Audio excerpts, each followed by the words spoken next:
नमस्ते, म जस बोगटी। हिजो मात्रै मैले आफ्नो फेसबुक पेजमा चाहिँ श्री पङ्गेली देवी माध्यमिक विद्यालयको शैक्षिक स्तर उन्नतिको विषयमा एउटा स्ट्याटस राखेको थिएँ। उक्त स्ट्याटस राखेअनुसार चाहिँ त्यहाँ विभिन्न किसिमका कमेन्टहरू आए, सुझाव सल्लाहहरू आए। त्यसमध्येमा चाहिँ 2-4वटा कमेन्टहरू चाहिँ एकदमै राम्रो कमेन्ट लाग्यो र सुझाव सल्लाहको रूपमा चाहिँ आएको कमेन्टहरूलाई चाहिँ मैले विस्तृत रूपमा चाहिँ व्याख्या विश्लेषण र त्यसको सल्युसन चाहिँ के हो त्यो चाहिँ म बताउँदैछु। मैले योभन्दा अगाडि पनि विवेश टिमलाई र सदस्यहरूलाई चाहिँ मैले चाहिँ त्यो ट्रिक चाहिँ बताइसकेको थिएँ कि हाम्रो गाउँठाउँतिर जुनसुकै विद्यालय होस्, श्री पङ्गेली देवी माध्यमिक विद्यालय मात्रै होइन कि विभिन्न विद्यालयहरू हाम्रो पहाडी इलाकातिर चाहिँ प्रायःजसो मान्छेको अझै पनि जनचेतना एकदम स्तर कमै छ हैन। पढाउनु पर्छ, लेखाउनु पर्छ, राम्रोसँग पढाउनु पर्छ, विद्यार्थीहरूलाई समय दिनुपर्छ भन्ने चाहिँ यो मनोभावना छैन हाम्रोतिर हैन। जति सकिन्छ काम गराउने हैन, आफ्नो काममा सघाउन लगाउने त्यस्तो खालको चाहिँ मानसिकता छ हाम्रो गाउँघरतिर हैन। अब त्यही भएर चाहिँ हुन त काम नगरिकन खाना पुग्दैन, त्यही भएर पनि काम गर्नु नै पर्छ। घरतिर काम गरिदिने मान्छे पनि हुँदैनन्, सहारा लिनु त स्वाभाविक हो। तर चाहिँ एकदमै धेरै के पढाइलाई भन्दा नि बढी कामलाई फोकस गराउने यो खालको प्रवृत्ति चाहिँ हाम्रो गाउँघरतिर भएको हुनाले यसलाई चाहिँ बिस्तारै निर्मूल पार्नुपर्छ। अथवा छोराछोरीको भविष्य यदि चाहनुहुन्छ भने सम्पूर्ण अभिभावकज्यूहरूलाई चाहिँ म के अनुरोध गर्न चाहन्छु भने बच्चा-बच्चीलाई टाइम दिनुहोस्। बच्चा-बच्चीलाई धेरै समय दिनु पर्दैन।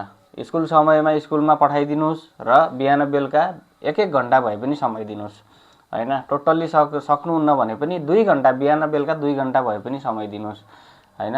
अब त्यो 2 घण्टा पनि तपाईहरुले खोज्नु भयो भने तपाईहरुले विद्यालयमा पठाएको अर्थ नै हुँदैन।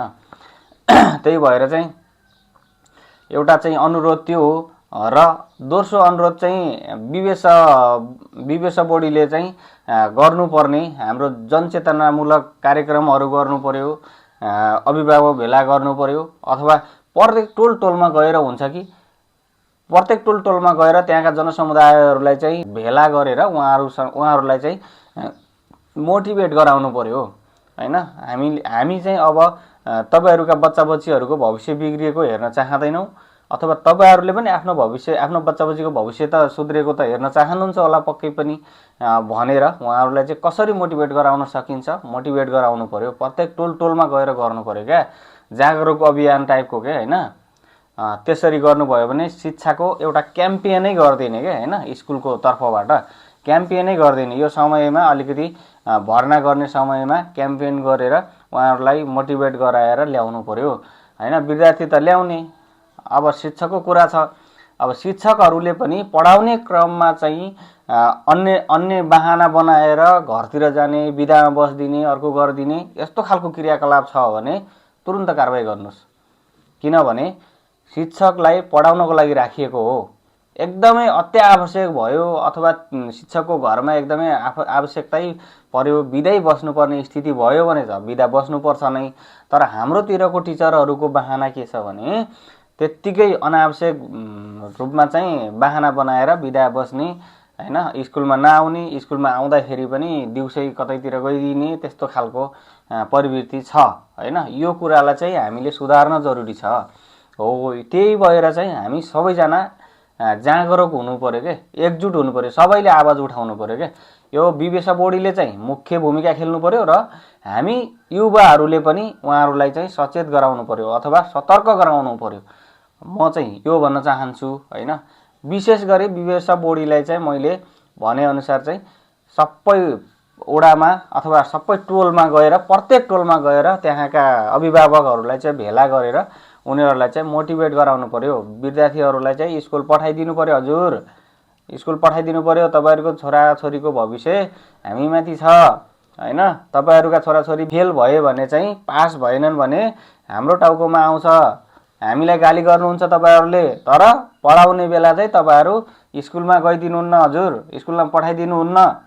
अथवा मेरा छोराछोरीले पढ्छन् कि लेख्छन् कि लेख्दैनन्, अथवा दिउँसै अन्तै कतै जान्छन् कि भनेर निगरानीको लागि पनि तपाईहरु स्कुलमा आइदिनु पर्यो भनेर यस्ता खालका जुन उहाँहरूसँग कुरा गरेर समन्वय गरेर उहाँहरूलाई चाहिँ अट्र्याक्टिभ गराउनु पर्यो, मोटिभेट गराउनु पर्यो। त्यही भएर चाहिँ हाम्रो पहाडी इलाकातिर भएका यी सबै समस्याहरू, यी समाधानहरू अब कसरी गर्न सकिन्छ, के गर्न सकिन्छ, यो शिक्षातिर बढी फोकस गराउनलाई के गर्नुपर्छ, स्तर उन्नति गराउनलाई के गर्नुपर्छ भन्ने कुरामा चाहिँ बसेर छलफल गर्नुपर्छ। यी कुराहरूलाई पनि मध्यनजर गर्नुपर्छ। त्यही भएर चाहिँ मैले यो तपाईहरुका लागि भिडियो लिएर आएको छु। यो भिडियो चाहिँ श्री पङ्गेली देवी माध्यमिक विद्यालयको लागि मात्रै होइन कि सम्पूर्ण पहाडी इलाकाका विद्यालयहरूका लागि हो, सरकारी विद्यालयहरूको लागि हो हैन। अब त्यही भएर चाहिँ हाम्रा विद्यार्थीहरूका भविष्यहरूमाथि खेलबाड गर्ने अधिकार कोही कसैलाई पनि छैन। स्वयं मैलाई छैन, मेरो छोराको भविष्यमाथि खेलबाड गर्ने अधिकार छैन।